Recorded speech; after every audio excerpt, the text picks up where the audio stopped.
네, 오늘은 대강절의 마지막 주일이며 성탄 주일입니다. 네, 성탄은 인류를 구원하기 위해 예수 그리스도께서 이 땅에 오신 날이죠. 우리 모두 예수님께서 왜 오셔야 했는지 그 의미를 되새기며 기쁨과 감사로 이 절기를 보냈으면 합니다. 특별히 오늘은 주님을 기다리며 우리가 해야 하는 것들, 특별히 외치고 선포해야 하는 것들이 무엇인가, 이사야 40장을 통해서 함께 살펴보고자 합니다. 먼저 1절과 2절을 보시세요. 너희의 하나님이 이르시되 너희는 위로하라. 내 백성을 위로하라. 너희는 예루살렘의 마음에 닿도록 말하며 그것에게 외치라. 그 노역의 때가 끝났고 그 죄악이 사함을 받았느니라. 그의 모든 죄로 말미암아 여호와의 손에서 벌을 배나 받았느니라 할지니라 하시니라. 여기서 발견하게 되는 것이 하나님께서 위로를 선포하라고 명령하십니다. 하나님은 하나님의 종들에게 간절하게 말씀하세요. 너희는 위로하라. 내 백성을 위로하라. 우리가 외쳐야 하는 것 역시 마찬가지입니다. 하나님의 위로하심입니다. 이 세상이 어디에 가서 진정한 위로를 경험할 수 있겠습니까? 그 어떤 곳에 가서도 위로를 얻을 수 있긴 하겠지만 잠시 잠깐뿐의 위로입니다. 진정한 위로, 영원한 위로는 예수 그리스도 안에 있어야만 한다는 것입니다. 근데 이스라엘 백성들이 지금 처한 상황이 어떤 상황이었는가를 우리가 생각해 볼 필요가 있습니다. 이스라엘 백성들이 처한 상황은요, 하나님 말씀을 불순종해 우상을 숭배해서 하나님께로부터 징계의 채찍을 맞고 있는 중입니다. 바벨론의 칼에 멸망당하고 포로로 끌려가서 온갖 수모를 겪어야 하는 상황입니다. 그런 그들에게 하나님은 내 백성을 위로하라고 말씀하고 계시는 것입니다. 그리고 그 위로가 무엇인가 구체적으로 2절 하반절에서 이렇게 말씀하죠. 그 노역의 때가 끝났고 그 죄악의 사함을 받았느니라. 그의 모든 죄로 말미암아 여호와의 손에서 벌을 배나 받았느니라. 첫째, 노역의 때가 끝났다고 말씀합니다. 노역이 무엇이죠? 전쟁 포로로 끌려갔기 때문에 내가 하고 싶지 않아도 정복자들이 시키는 대로 해야 하는 것이 노역입니다. 하나님은 그 노역의 때가 끝났다고 말씀하고 계십니다. 그리고 이것을 선포하라고 말씀하고 있죠. 그리고 두 번째로 그 죄악의 사함을 받았다고 말씀하고 있습니다. 하나님께서 용서하셨다는 것입니다. 너희들이 그 어떤 죄를 지었든지 지금은 이제 용서하였다라고 이것을 외치라는 것입니다. 그리고 셋째, 여호와의 손에서 벌을 배나 받았다라고 말씀하고 있는데 좀 이상하죠. 죄악의 사함을 받았다고 말씀하시고 나자마자 곧바로 여호와의 손에서 벌을 배나 받았다고 말씀하시니까, 그러니까 앞과 뒤가 맞지 않는 것처럼 보입니다. 하지만 여기서 말하는 배를 받았다, 이것은 받을 만큼 충분히 다 받았다는 의미입니다. 그러니까 결국 벌을 받을 만큼 다 받았다는 거예요. 그러니까 노역의 때가 끝났고 그 죄악의 사함을 받았고 죄로 인한 벌을 받을 만큼 다 받았다. 한마디로 요약하자면 하나님께서 내리신 징계가 이제 종료되었다라는 것을 말씀하고 있는 거죠. 이것을 하나님의 종들이 이스라엘 백성들에게 외치라고 선포하라고 하나님은 명령하고 계시는 겁니다. 절망과 실에 빠져 있는 이스라엘 백성들에게 이 말씀을 전함으로 위로가 임하게끔 하라고 말씀하셨습니다. 하지만 안타깝게도 이스라엘 백성들은 이 위로의 메시지를 곧이곧대로 받아들이지 않습니다. 심지어 이 명령을 받았고 전해야 할 하나님의 종들마저 이렇게 묻습니다. 6절 중간쯤 보시면 말하는 자의 소리여 이르되 외치라. 근데 대답하되 내가 무엇이라 외치리이까? 하나님께서 이러이러한 것들을 외치라고 말씀하셨는데 주의 종들이, 하나님의 종들이 그에 대한 대답으로 뭐라고 말합니까? 내가 무엇이라 외치라. 이것을 지금 하나님 앞에 묻는 것입니다. 근데 정말 무엇을 외쳐야 할지 몰라서 이렇게 묻는 것이겠습니까? 그렇지 않다는 것입니다. 이 질문은 무슨 말을 외쳐야 할지를 모르기 때문에 한 질문이 아닙니다.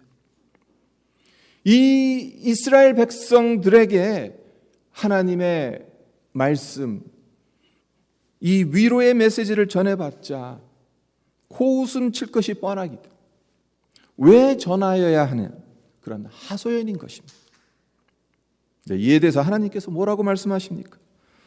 8절을 보십시오. 풀은 마르고 꽃은 시드나 우리 하나님의 말씀은 영원히 서리라.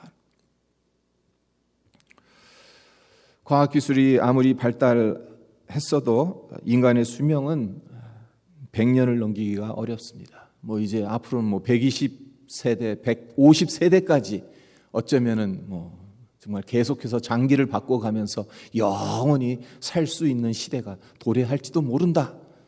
그렇게들 이야기를 하지만 현재까지는 인간의 수명은 100년을 넘기기 어렵습니다.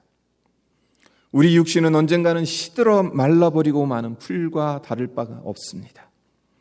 우리가 누리는 부귀영화 역시 들의 꽃처럼 언젠가는 시들어 버리는 것입니다.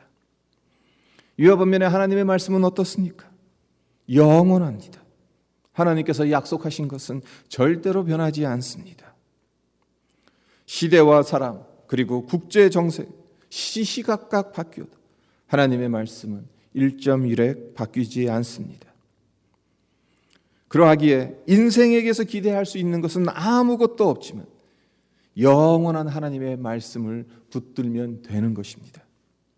그렇습니다. 현실만 놓고 보자면 이스라엘 백성들이 위로의 메시지를 받아들이는 것 참으로 어렵습니다. 그들의 현실만을 놓고 보자면 이 말씀이 도저히 저들의 귀에 들어올 수가 없어요. 하나님께서 노역의 때를 끝나게 하셨다는 것, 그 죄를 다 사해 주셨다는 것, 벌을 받을 만큼 다 받았어. 이것이 그들이 받아들이기가 쉽지 않다는 것입니다. 하지만 지금 당장은 죽을 것 같고 전혀 희망이 없는 것처럼 보인다 하더라도 그 현실 역시 마르고 시드는 풀처럼 순식간에 변할 수 있다는 사실, 그리고 위로하시기로 작정하신 하나님의 말씀은 영원하다는 사실, 하나님은 이것을 하나님의 종들에게 말씀하고 있는 거죠. 이 진리는 오늘날에도 변함없이 동일하게 적용됩니다. 우리가 처한 상황을 보면 하나님의 말씀이 전혀 상관없이 느껴질 때가 있습니다. 하나님의 약속이 이루어지지 않을 것처럼 보일 때가 있습니다. 하지만 상황은 언제든지 변하게 되어 있습니다. 언젠가는 시들고 마르게 되어 있습니다. 영원히 이 상황이 계속 가는 것은 아닙니다. 그와 반면 하나님의 말씀은 지금 당장은 우리와 전혀 상관없는 것처럼 보이고 이루어질 기미가 보이지 않는다 하더라도 하나님의 때에 분명하게 성취된다는 것입니다. 그리고 하나님의 말씀이 성취되는 그 정점에 누가 계십니까? 바로 예수님이 계시지 않습니까? 그래서 요한복음 1장 14절에서 사도 요한이 이렇게 선포합니다. 말씀이 육신이 되어 우리 가운데 거하심에 우리가 그의 영광을 보니 아버지의 독생자의 영광이요 은혜와 진리가 충만하더라. 하나님의 말씀이 육신이 되어 이 땅에 오신 분이 바로 예수님이라는 것. 골로새서 1장 27절 하반절에서 사도 바울은 또한 이렇게 말합니다. 이 비밀은 너희 안에 계신 그리스도시니 곧 영광의 소망이니라. 우리 안에 계신 예수님이 영광의 소망이라고 사도 바울은 선포하고 있습니다. 우리 인간은 본래 연약하고 죄악된 존재이기 때문에 구원의 소망을 스스로 만들어낼 수 없습니다. 하지만 예수님은 그런 우리의 연약함을 담당하시고 우리를 죄악에서 건져 주시기 위해 이 땅에 오셨다는 거죠. 우리 안에 임마누엘로 함께 계신다는 거죠. 그러하기에 우리가 영광의 소망을 품을 수 있는 것입니다. 죄로 인해 고통당하는 자들에게 이 위로의 메시지를 전할 수 있다는 것입니다. 우리 모두에게 하나님의 위로하심의 은혜가 충만하게 넘치기를, 그래서 예수님 안에 있는 위로의 복음을 담대히 전하는 우리 모두가 되었으면 합니다. 두 번째로 우리가 주님을 기다리며 외쳐야 할 것은 주님의 길을 예비하라는 겁니다. 3절과 4절을 보세요.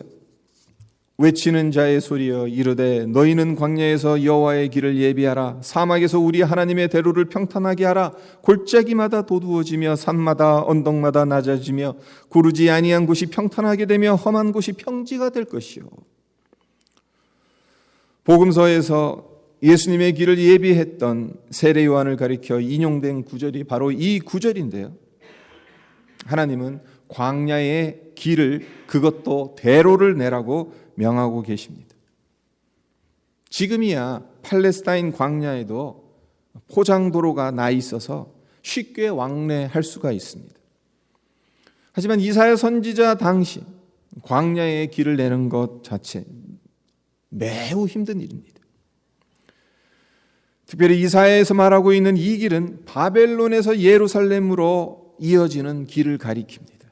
거리상으로는 1200km 정도 되는, 그리고 중간중간에 산악지대와 사막이 자리 잡고 있는, 그러니까 지형적으로 대로를 내기가 매우 쉽지 않다는 것입니다. 하지만 하나님께서 말씀하시는 것이 무엇입니까? 그런 광야에 대로를 내고 평탄케 하라고 명하신다는 것. 하나님께서 이렇게 명령하신 이유가 무엇이겠어요? 머나먼 바벨론의 하나님의 백성들이 포로로 끌려가 있는 상황이잖아요. 포로로 끌려간 하나님의 백성들이 돌아올 수 있도록 그 길을 내라고 하나님은 말씀하고 계시는 것입니다. 하나님의 마음이 그만큼 급하시다는 거죠.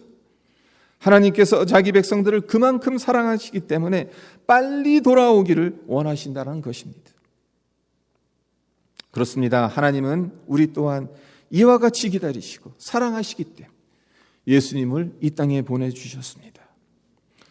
근데 광야에 대로를 내는 것에 있어서 중요한 것이 하나 있죠. 5절을 보시면 여호와의 영광이 나타나고 그 모든 육체가 그것을 함께 보리라고.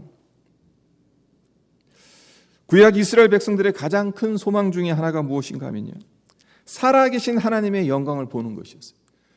장막 가운데 거하시는, 그리고 성전 안에 거하시는 쉐키나의 영광을 그들의 눈으로 목격하는 것, 그들의 가장 큰 소망이었습니다. 이사야만 해도 우시야 왕이 죽던 해 성전에서 온 땅에 충만한 하나님의 영광을 보았습니다. 그래서 보좌 앞에서 두렵고 떨림으로 섭니다. 하지만 바벨론에게 멸망당한 이후에는 하나님의 영광을 볼 길이 없었어요. 그 이유가 무엇입니까? 예루살렘 성전이 파괴되어졌기 때문입니다. 이스라엘 백성들이 바벨론으로 끌려갔기 때문입니다. 그런 상황에 놓여 있는 이스라엘 백성들에게 하나님께서 선포하라고 명령하시는 것이 하나님의 영광이 나타난다는 거죠. 그리고 한 걸음 더 나아가 하나님의 영광을 모든 육체가 함께 보게 될 것이라고 말씀하고 있다는 것입니다. 그런데 하나님의 영광을 보기 위해 준비해야 되는 것이 있다라고 말씀하고 있습니다. 광야에서 여호와의 길을 예비하라고 하나님께서 말씀하고 있는 것입니다. 광야는 어떤 곳이죠? 이스라엘 백성들에게 광야는 어떤 장소입니까? 그들의 조상이 출애굽해서 가나안에 도착하기 전에 지나가야 했던 곳이 광야였습니다. 근데 왜 지나가야 하는 겁니까? 다 광야니까. 지중해 연안으로 해가지고 올라가는 길도 있어요. 그 길이 더 좋아요.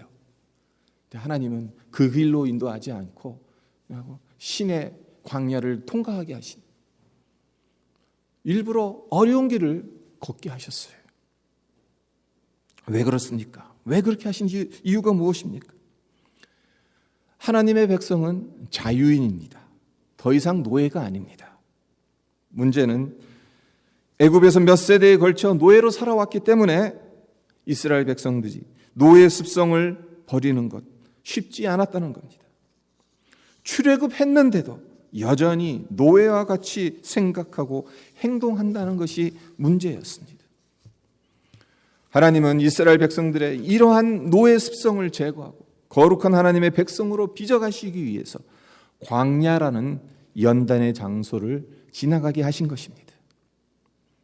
이는 바벨론에서 귀환하게 될 이스라엘 백성들에게도 동일하게 적용되는 겁니다. 시기만 다를 뿐, 그리고 출애굽했을 때는 애굽에서 가나안으로 통과하는 광야를 지나갔지만 지금 바벨론에서 가나안으로 돌아와야 되는 거예요. 그러니까 정반대의 길이죠. 출애굽했을 때는 남쪽에서 올라오는 거인데 이젠 이 포로에서 귀환하게 되는 유다 백성들은 북에서 내려와야 되는 다른 광야입니다. 다른 광야를 지금 지나가야 하기는 하지만 그들 역시 그동안 바벨론에서 포로로 살아갔기 때문에 당연히 또한 노예 습성에 젖어들었을 것입니다. 그래서 하나님의 백성으로 연단받기 위해 광야를 통과해야 되는 것입니다. 우리는 어떻습니까? 우리 역시 마찬가지입니다. 우리는 죄에서 해방된 자유인들입니다. 법적으로 하나님의 자녀가 된 존재입니다. 하지만 우리 안엔 우리의 생각과 행동을 지배하고 간섭해온 죄의 습성들이 여전히 남아 있습니다. 그러하기에 우리에게도 광야가 필요한 겁니다. 광야를 통과하지 않으면 안 되는 겁니다. 인생 광야를 통과하며 주님께서 우리 마음속에 임하시고 다스리실 수 있도록 주님의 길을 예배하는 우리 모두가 되었으면 합니다. 주님을 맞이하는데 방해가 되는 골짜기, 산, 언덕, 그리고 험한 것들을 평탄하게 하시기를 기원합니다. 마지막으로 우리가 주님을 기다리며 선포해야 하는 것, 외쳐야 하는 것, 그것은 주님께서 강한 왕으로 이 세상을 다스리시지만 그와 동시에 또한 선한 목자로 오셔서 연약한 자들을 돌보시고 인도해 주시는 분이라는 것을 선포하라는 것입니다. 이스라엘 백성들 이제 하나님의 은총으로 죄가 용서받고 하나님의 백성으로 회복되었습니다. 하나님께서 선포하셨습니다. 내 백성들에게 위로하라, 내 백성을 위로하라는 그 메시지를 선포하셨습니다. 하나님의 길을 예비하라는 명령이 전달되었습니다. 그래서 회복이 불가능하다고 생각했던 하나님의 종들이 회복의 메시지를 외칩니다. 선포하죠. 그 내용이 10절과 11절입니다. 보라, 주 여호와께서 장차 강한 자로 임하실 것이요 신이 그의 팔로 다스릴 것이로다. 보라, 상급이 그에게 있고 봉이 그의 앞에 있으며 그는 목자같이 양떼를 먹이시며 어린 양을 그 팔로 모아 품에 안으시며 젖먹이는 암컷들을 온순히 인도하시리로다. 이 구절을 유심히 읽어보면 하나님께 두 가지 대조적인 면이 있다는 것을 발견하게 되죠. 하나는 강한 자로 임하시는 분이라는 거예요. 다스리는 분이라는 거예요. 또 다른 하나는 돌보시는 분이라는 거예요. 연약한 어린 양들을 품에 안으시고 젖먹이는 암컷들을 부드럽게 인도하시는 분이라는 거죠. 우리가 여기서 생각해야 될 것이 하나 있습니다. 이스라엘 백성들은 오랫동안 거짓 목자에게 속아서 살아왔어요. 에스겔서를 보면 악을 행한 왕들을 자기 욕심만 채우는 목자로 비유하는 구절이 나옵니다. 에스겔서 34장 3절과 4절인데 제가 읽어드립니다. 너희가 살찐 양을 잡아 그 기름을 먹으며 그 털을 입되 양떼는 먹이지 아니하는도다. 너희가 그 연약한 자를 강하게 아니하며 병든 자를 고치지 아니하며 상한 자를 싸매 주지 아니하며 쫓기는 자를 돌아오게 하지 아니하며 잃어버린 자를 찾지 아니하고 다만 포악으로 그것들을 다스렸도다. 이스라엘 백성들이 거짓 목자인 왕에게 속아왔다는 거죠. 네, 그러한 과정 속에서 이스라엘 백성들이 무엇을 깨닫게 되냐? 세상의 왕들, 그들은 그들의 이익을 위해 권력을 휘두르지만 하나님은 평강을 주시기 위해서 다스리는 분이다라는 것을 깨닫게 됩니다. 오직 하나님만이 푸른 초장으로 인도하시고 돌보시는 분이라는 것을 깨닫게 되는 거예요. 그래서 에스겔서 34장을 계속 읽어 내려가다 보면 하나님께서 이스라엘의 참 목자가 되셔서 잃어버린 자들을 찾고 상한 자를 회복시키고 살찐 꼴로 먹이시겠다는 약속의 말씀이 나옵니다. 네, 예수님께서 이 땅에 오신 목적이 무엇입니까? 바로 이 약속을 성취하기 위해서이지 않습니까? 그리고 이것이 우리가 외치고 선포해야 되는 것들이 아니겠습니까? 주님께서 선한 목자 되셔서 목자 없는 양 같은 우리를 불쌍히 여기시고 우리를 위해 목숨을 버리심으로 우리에게 생명을 얻게 하고 더 풍성히 얻게 하셨다. 우리의 눈에서 눈물을 씻겨주시고 좋은 꼴로 먹이시며 품에 안으시며 위로하신다. 잃어버린 자를 찾고 쫓긴 자를 돌아오게 하고 상한 자를 싸매어주며 병든 자를 강하게 해줘. 예수님께서 오심으로 이 땅에 하나님의 나라는 시작되었습니다. 죄와 사망의 권세 아래 신음하던 영혼들이 구원을 받았고 하늘의 소망을 품을 수 있게 되었습니다. 네, 예수님을 기다린다는 것은 진정한 왕, 선한 목자께서 오셨고 다스리신다는 것을 선포하는 것입니다. 하나님의 나라를 이 땅에 회복하시려는 주님의 사역에 동참하는 것을 의미합니다. 그냥 가만히 앉아서 기다리는 것이 아니라 외치고 선포하고 주님의 사역에 동참하는 것.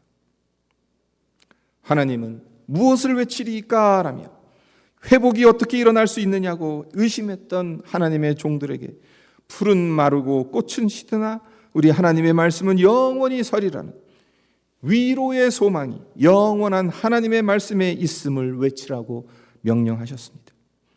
그리고 노예 습성에 젖어있던 이스라엘 백성들에게 하나님의 영광이 임하기를 위해 여호와의 길을 예비하라, 사막에서 우리 하나님의 대로를 평탄하게 하라는 메시지를 전하라는 명령을 하셨습니다. 또한 주님께서 장차 강한 자로 임하셔서 친히 그 팔로 다스릴 뿐만 아니라 양떼를 먹이시며 어린 양을 그 팔로 모아 품에 안으시는 선한 목자인 것을 외치라고 명령하셨습니다. 하나님의 이 명령, 이사야에게만, 하나님의 종들에게만 주신 명령이 아닙니다. 우리 역시 담대히 외치고 선포하며 주님을 기다려야 하는 자들입니다. 먼저는 우리가 영원한 하나님의 말씀 안에서 위로의 소망을 품고 주님을 맞이하는데 방해가 되는 장애물들을 제거함으로 주의 길을 예비하고 강하고 능한 손으로 우리를 다스리시고 인도해 주셨음을 경험해서 이 복된 소식을 선포하는 우리 모두가 되기를 주님의 이름으로 축원드립니다. 네, 오늘 말씀 이사야 40장 1절에서 11절 말씀 우리가 묵상하면서 기도하도록 합니다. 우리가 주님을 기다린다는 것, 그냥 단순히 가만히 앉아서 기다리는 것을 의미하지 않습니다. 우리가 외쳐야 하는 것이 있습니다. 선포해야 되는 것이 있습니다. 오늘 이사야서 40장 1절에서 11절에서는 세 가지를 외치라고 하나님께서 말씀하십니다. 위로의 메시지를 선포하라고. 꽃은 시들지만 하나님의 말씀은 영원한 하나님의 말씀을 소망으로 붙들고 살아가라. 그 위로의 메시지를 외치라고 말합니다. 그리고 또한 주님을 맞이하는 것에 방해가 되는 것들, 그 산과 언덕과 굽어진 것들, 그 모든 것들을 평탄하게 주의 길을 예비하게 하라는 그것을 선포하라고 하나님께서 명령하십니다. 그리고 하나님은 강한 팔로 지키시고 보호하시고 또한 선한 목자로 연약한 자들을 돕고 돌보시고 인도하시는 분이라는 것을 선포하라고 명령하십니다. 우리가 주님을 기다리면서 정말 이 세상 한가운데서 하나님의 백성으로 그리스도인으로서 선포해야 되고 외쳐야 하는 것들이 있음을 잊지 않게 하시고 이것을 향해 나아가는 우리 모두가 되게 해주실 것을, 그렇게 성령께서 우리에게 담대함을 허락하여 주셔서 그렇게 살아갈 수 있게 해주실 것을 위해서 함께 기도합니다. 기도드리겠습니다. 아버지 하나님 감사합니다. 오늘도 주님의 말씀을 듣는 자리로 나오게 하여 주심을 감사합니다. 우리가 주님을 기다립니다. 아버지 하나님, 2000년 전 정말 말구이에 누이신 그 주님, 온갖 고초를 당하시고 누일 것도